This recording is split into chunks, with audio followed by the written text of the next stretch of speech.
सभी भाई और बहनों को जय यीशु। हम परमेश्वर पिता, परमेश्वर पुत्र और परमेश्वर पवित्र आत्मा का धन्यवाद करते हैं इस दिन के लिए, इस समय के लिए और इस टाइम के लिए। मेरे भाइयों और बहनों, आज हम लोग जानेंगे यदि धैर्य हम खो दें तो उसका परिणाम क्या मिलेगा। इस बात को हम परमेश्वर के वचन की सहायता से समझेंगे।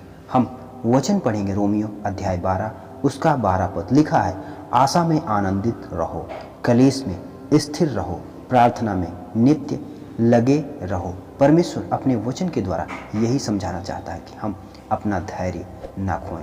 प्रभु यीशु मसीह में कुछ भी असंभव नहीं है। जब हमारे ऊपर तमाम तरह की परेशानियां आए तो हमारे अंदर ऐसा मजबूत विश्वास होना चाहिए कि हमारा प्रभु यीशु मसीह हमारे साथ है, हमारा कोई कुछ नहीं कर सकता है।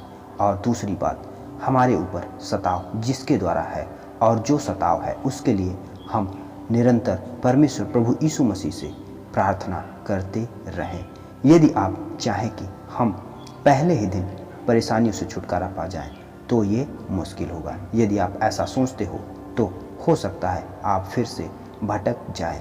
यदि आपको जीवित परमेश्वर प्रभु यीशु मसीह पर विश्वास है तो आप समस्याओं से छुटकारा जरूर पाओगे। हम एक उदाहरण को समझेंगे। पत्थर इतना सख्त होता है, निरंतर अर्थात लगातार रस्सी को पत्थर पर रगड़ते रहने से पत्थर कट जाता है। यदि हम उसी पत्थर को एक दिन में रस्सी के द्वारा काटना चाहें तो रस्सी कट जाएगी।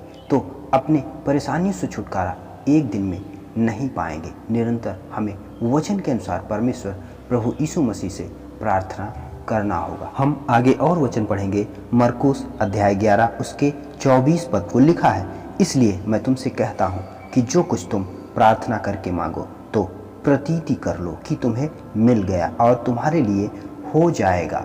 यदि हम इस वचन के अनुसार प्रार्थना करते हैं तो परमेश्वर हमारी प्रार्थना का उत्तर जल्द देगा। परमेश्वर प्रभु यीशु मसीह में विश्वास के द्वारा सब कुछ संभव है।